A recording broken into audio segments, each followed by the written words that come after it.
கர்த்தருடைய வேதத்தில் இரவும் பகலும் தியானமாயிருக்கிற மனுஷன் பாக்கியவான். பிரியமானவர்களே, இன்று நாம் எபேசியர் 5ஆம் அதிகாரம் 25ஆம் வசனம் முதல் சிந்திப்போம். கடந்த நிகழ்ச்சியிலே ஒரு மனைவி எப்படி தன்னை ஒரு கணவனுக்கு அர்ப்பணித்தவளாய் இருக்க வேண்டும் என்று சிந்தித்தோம். இன்று ஒரு கணவனுடைய பொறுப்பை குறித்து முதலாவது பார்க்க போகிறோம். வாசிக்கிறேன். எபேசியர் 5:25.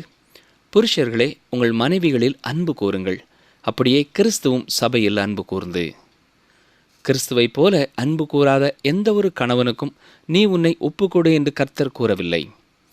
கிறிஸ்துவை அறிந்த ஒரு மனிதனுடைய அன்பு உண்மையாகவே விசேஷமானதாக இருக்க வேண்டும். இன்றைக்கு இளைஞர்களே பாலுறவை குறித்து அதிக காரியங்களை அறிந்து கொள்கிறார்கள். திருமணத்தை குறித்து மிக அதிகமான புத்தகங்கள் வெளிவந்திருக்கின்றன. ஆனால் எல்லா புத்தகங்களும் கிறிஸ்துவின் அன்பை அடிப்படையாக கொண்ட புத்தகங்கள் அல்ல. கிறிஸ்துவின் அன்பை ருசி பார்த்தவர்கள் மட்டுமே தங்கள் குடும்ப வாழ்க்கையிலையும் அந்த அன்பை பிரதிபலிக்க முடியும். கிறிஸ்து திருச்சபை மேல் வைத்திருக்கிற அன்பை பவுல் அப்போஸ்தலன் இங்கு நமக்கு உதாரணமாய் கூறியிருக்கிறார். அதற்கு ஈடு இணை வேறு எதுவும் இல்லை. எபேசியர் 5ஆம் அதிகாரம் 26-27 வசனங்களை வாசிக்கிறேன்.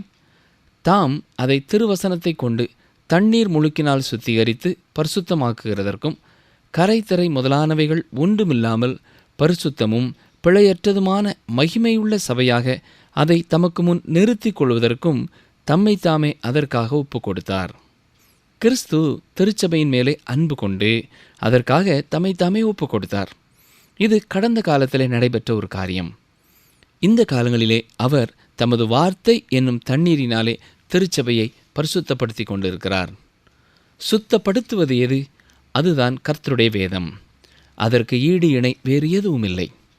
கர்த்தருடைய வார்த்தை உங்கள் வாழ்க்கையில் இருக்கும் கரைகளை நீக்குகிறது மட்டுமல்லாமல் வேறு கரைபடாமல் காக்கிறதாயும் இருக்கிறது. எதிர்காலத்திலே கிறிஸ்து திருச்சபையை என்ன செய்ய போகிறார்? பரிசுத்தமும் பிழையற்றதும் மகிமையுள்ள சபையாக அதை தமக்கு முன் நிறுத்தி கொள்ளப் போகிறார். வெளிப்படுத்தின விசேஷத்திலே நான் வாசிப்பது போல சபை கிறிஸ்துவுக்கு முன் அவருடைய மணவாட்டியாய் நிறுத்தப்பட போகிறது. பிரியமானவர்களே, எல்லா பெண்களும் திருமண நாளிலே மிக அழகானவர்களாய் இருக்கிறார்கள். பல திருமணங்களுக்கு நானும் சென்றிருக்கிறேன். அழகற்ற எந்த ஒரு மணப்பெண்ணையும் நான் பார்த்ததில்லை. ஆனால் நீங்கள் உண்மையாக சொல்லுவீர்கள் என்றால் அதே மணப்பெண்ணை திருமணத்திற்கு முன்னரோ பின்னரோ நீங்கள் பார்ப்பீர்கள் என்றால் அந்த அழகு அவர்களிலே காணப்படவில்லை என்றுதான் கூறுவீர்கள். திருமண நாளன்று மணமகள் அழகுள்ளவளாக காணப்படுகிறாள். திருமண ஒப்பந்தம் செய்திருக்கும் எந்த ஒரு இளைஞனும் திருமணத்திற்கு முன்னர் அவளை பாடுகளின் வழியாக கடந்து செல்ல செய்ய வேண்டும் என்று எண்ணுகிறதில்லை. இது நாம் கேள்விப்படாத ஒரு காரியம். எனவே திருச்சபை மகா உபத்திரவ காலத்தின் வழியாக கடந்து செல்லும் என்று யாராவது கூறுவார்கள் என்றால் அது தவறான ஒரு போதனை என்பதை நீங்கள் புரிந்து கொள்ளலாம். திருச்சபை கிறிஸ்துவுக்கென்று நியமிக்கப்பட்டிருக்கிறது. அவர் தமது வார்த்தையினாலே இன்று அதை பரிசுத்தப்படுத்தி கொண்டிருக்கிறார். இங்கே சபை என்று நான் சொல்லும் பொழுது எந்த கட்டிடத்தையும் நீங்கள் மனதிலே எண்ண வேண்டாம். கிறிஸ்துவின் சரீரமாகிய விசுவாசிகளின் ஐக்கியத்தை குறித்து நான் பேசுகிறேன். அதாவது ஒவ்வொரு விசுவாசியையும் அவர் தனித்தனியாய் கழுவி சுத்திகரிக்கிறார். எனவே இந்த வசனங்களிலே கடந்த காலத்திலே அவர் திருச்சபைக்கு என்ன செய்தார், இப்பொழுது அவர் என்ன செய்து கொண்டிருக்கிறார், எதிர்காலத்திலே கிறிஸ்து என்ன செய்ய போகிறார் என்பதை நாம் சிந்தித்தோம். கிறிஸ்து சபையை நேசித்தபடியினாலே தம்மைத்தாமே அதற்காக ஒப்பு கொடுத்தார். இன்று அவருடைய வார்த்தையினாலே சபையை பரிசுத்தப்படுத்துகிறார். ஒரு நாள் இந்த சபையை அவர் தமக்கு முன் பரிசுத்தமும் பிழையற்றதுமாய் மகிமையுள்ள சபையாக தனக்கு முன் நிறுத்தி கொள்ளப் போகிறார். அந்நாளிலே சபை பிழையற்றதாக, குற்றமற்றதாக, குறைவற்றதாக காணப்படும்.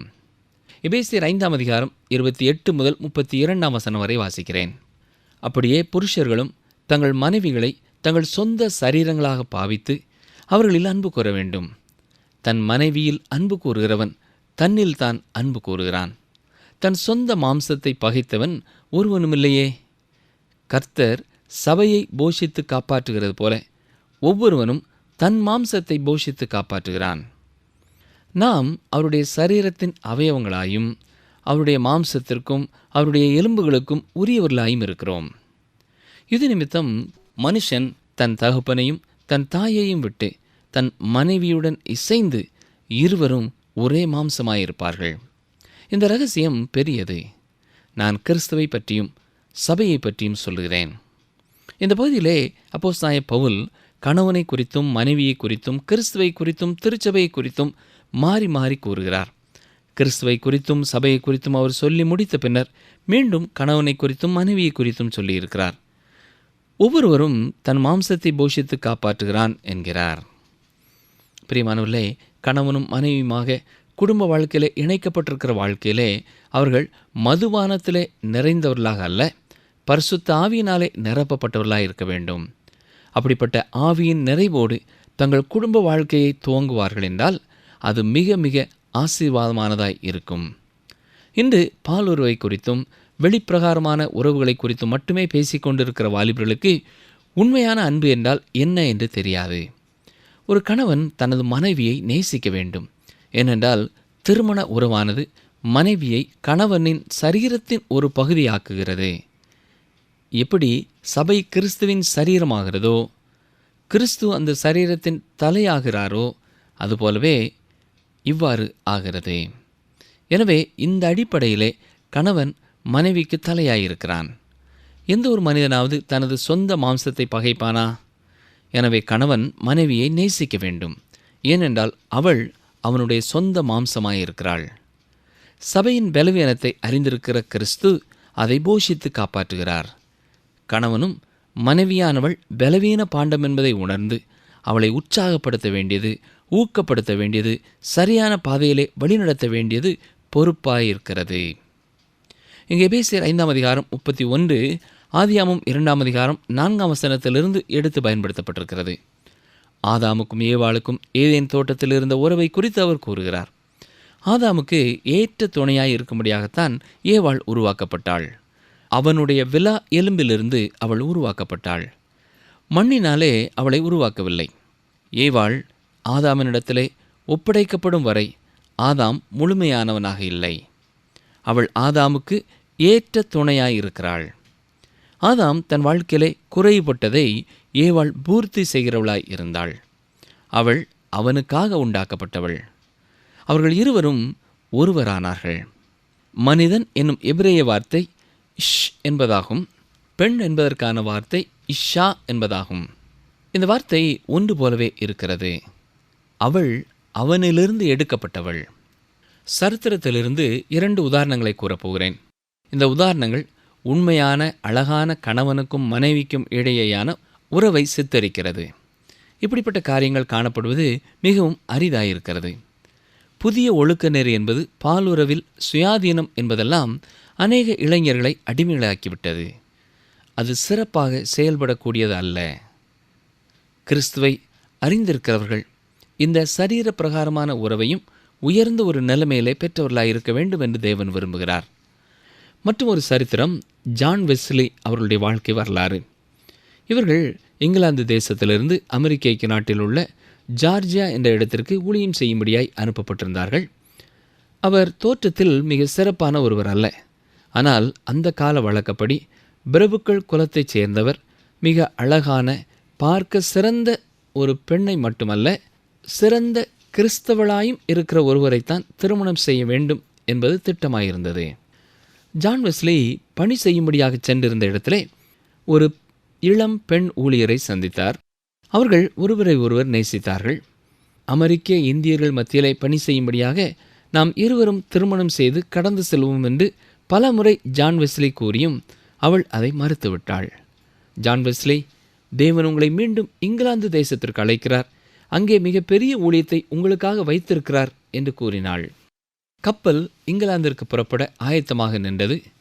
அந்நாட்களிலே சரியாக அலை அடிப்பதற்காகவும் காற்று அடிப்பதற்காகவும் காத்திருக்க வேண்டும். எனவே அப்படி காத்திருந்த நேரத்திலே கப்பலிலே ஏறிய ஜான் வெஸ்லி 2 முறை கீழே இறங்கி வந்துவிட்டார். திரும்ப திரும்ப நாம் இங்கே தங்கி இந்த இந்தியர்களுக்கு ஊழியம் செய்வோமே என்று பல முறை கூறினார்.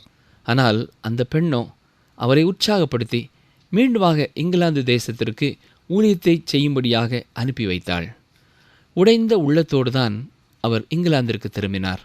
என்றாலும் அவளே ஜான் வெஸ்லியை மெதரிஸ்ட் திருச்சபைக்காக அனுப்பி வைத்தாள் என்று சொல்லலாம்.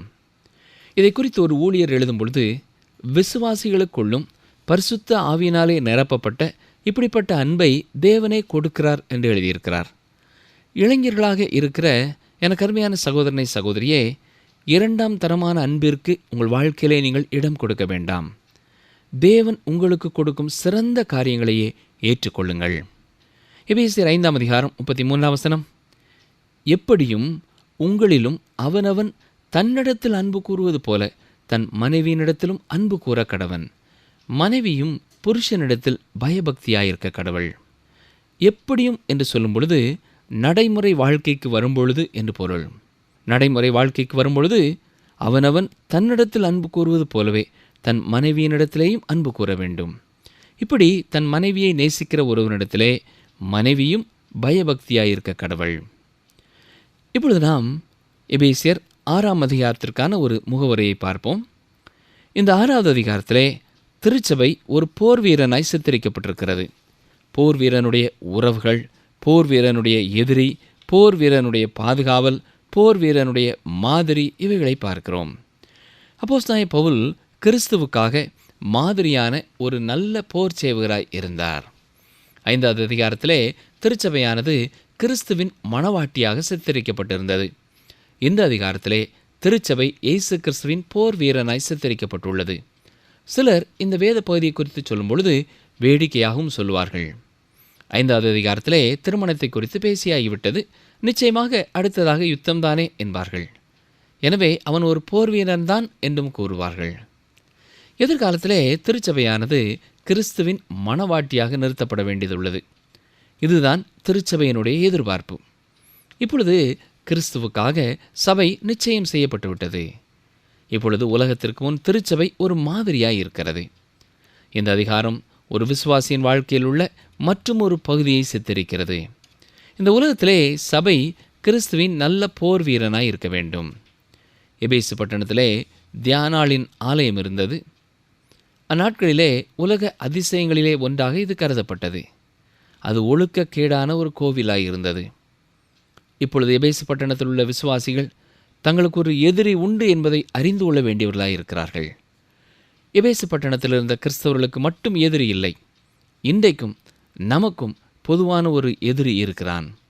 நமக்கு எதிரி தியானாளின் ஆலயத்திலே நடைபெறும் தொழுகை அல்ல, அதைவிட கேடான ஒரு காரியம் நமக்கு எதிராயிருக்கிறது.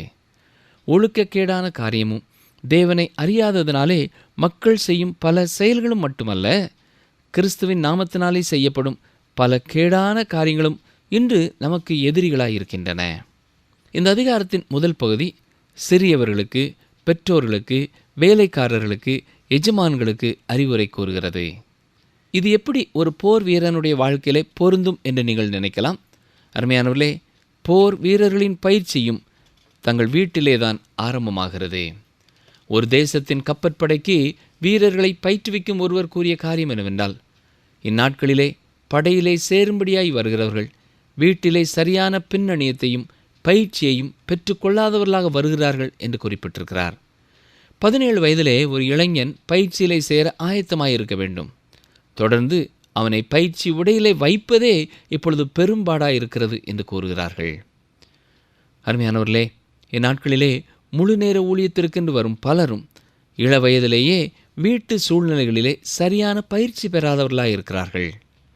ஒரு போர் வீரன் சிறப்பான முறையிலே யுத்தம் செய்ய வேண்டுமென்றால், வெற்றி பெறுகிறவனாக இருக்க வேண்டுமென்றால், சிறியவனாய் இருக்கும் பொழுதே அவன் பெற்றுக்கொள்ள வேண்டிய பயிற்சிகளை பெற்றுக்கொள்கிறவனாய் இருக்க வேண்டும். ஒருவன் யுத்த களத்திலே போர் செய்யும் வீரனாவதற்கும் பயிற்சி குழந்தை பருவத்திலேயே அவர்களுக்கு ஆரம்பமாகிறது. திருச்சபையில் அல்ல, ஓய்வு நாள் பள்ளியிலும் அல்ல, வாலிபர் கூட்டத்திலும் அல்ல, இள வயதிலே பெற்றுக்கொள்ள வேண்டிய பயிற்சியை தங்கள் குடும்ப சூழலிலே பெற்றுக்கொள்ளாத பிள்ளைகள் ஊனமுற்றவர்களாகவே இருக்கிறார்கள். இன்றும் பல இளைஞர்களுடைய வாழ்க்கையிலேயும் பெரியவர்களுடைய வாழ்க்கையிலையும் காணப்படும் பிரச்சனைகளுக்கு முக்கிய காரணம் அவர்கள் இள வயதிலேயே பெற்றுக்கொள்ள வேண்டிய பயிற்சியை பெற்றுக்கொள்ளவில்லை.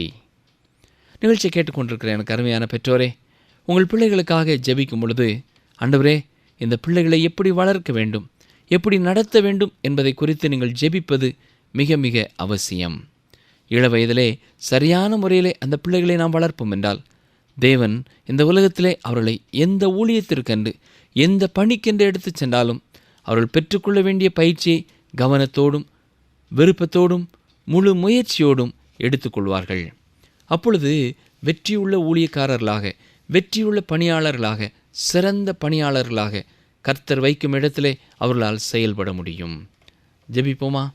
எங்களை நேசிக்கிற எங்கள் அன்பின் ஆண்டவரே, கணவன் மனைவி உறவை குறித்து நாங்கள் சிந்தித்தோம். கிறிஸ்துவை அறிந்திருக்கிற ஒவ்வொரு குடும்பத்தின் தலைவனும் தன்னுடைய மனைவியை கிறிஸ்துவை போல நேசிக்க உதவி செய்யும். சுயநலமில்லாத அன்புள்ளவர்களாக மனைவியை நேசிக்க கிருபை செய்யும். தன்னையே அர்ப்பணிக்கும் அன்புள்ளவர்களாக நேசிக்க நீரே அவர்களுக்கு உதவி செய்யும். தியாக அன்புள்ளவர்களாக தங்கள் மனைவியை நேசிக்க நீர் அவர்களுக்கு பலன் தாரும். குடும்ப வாழ்க்கையில் இருக்கும் பெண்களுக்காக நாங்கள் ஜெபிக்கிறோம். கர்த்தர் தாமே இவர்கள் தங்கள் கணவரை கர்த்தர் தங்கள் வாழ்க்கைக்கு கொடுத்திருக்கிற தலையாக எண்ணி அவர்களுக்கு தங்களை அர்ப்பணித்து கீழ்ப்படிந்து உம்முடைய நாமத்தை மகிமைப்படுத்துகிறவர்களாய் வாழ உதவி செய்யும். இன்று பல குடும்பங்களிலே சரியான உறவுகள் இல்லாததை நாங்கள் கேள்விப்படுகிறோம். ஒவ்வொரு குடும்பத்தின் தலைவர்களும் கிறிஸ்துவின் அன்பை அறிந்தவர்களாக, கிறிஸ்துவின் அன்பை தங்கள் சொந்த வாழ்க்கையிலே முதலாவது அனுபவித்தவர்களாக, அதே அன்பை தங்கள் மனைவி மேலும் பிள்ளைகள் மேலும் பிரதிபலிக்கிறவர்களாய் வாழ நீரே கிருபை செய்யும். மனைவிகளும் கிறிஸ்துவுக்கும் திருச்சபைக்கும் உள்ள உறவை அறிந்தவர்களாக, மனமகிழ்ச்சியோடு தங்களை நேசிக்கும் கணவனுக்கு கீழ்ப்படிந்து நடக்க, தங்களை அர்ப்பணித்து வாழ அனுதினமும் உதவி செய்யும். சமாதானத்தை இழந்து ஒருவரோடு ஒருவர் கடந்த சில நாட்களாக பேசாமல் ஒரே வீட்டிற்குள் குடியிருக்கும் குடும்பங்களுக்காக நாங்கள் குறிப்பாக இந்த நேரத்தில் ஜெபிக்கிறோம் ஐயா. 2 பேரும் நேரம் எடுத்து தங்கள் உள்ளத்தில் உள்ள காரியங்களை ஒருவரோடு ஒருவர் பகிர்ந்து கொண்டு ஒருவரை ஒருவர் மன்னித்து கிறிஸ்துவின் சாட்சிகளாக வாழ நீரே கிருபை செய்யும். அன்பற்ற கணவன் மனைவி உறவுகளினாலே பாதிக்கப்பட்டிருக்கும் பிள்ளைகளுக்காக நாங்கள் ஜெபிக்கிறோம். கர்த்தர் தாமே அவர்களையும் காத்துக்கொள்ளும். நல்ல சமாதானமான சூழ்நிலைகளை ஒவ்வொரு நாளும் இந்த அருமையான குடும்பங்களிலே கர்த்தர் ஏற்படுத்தும். இயேசுவின் வல்லமையுள்ள நாமத்தினாலே வேண்டிக் கொள்கிறோம் பிதாவே, ஆமேன்.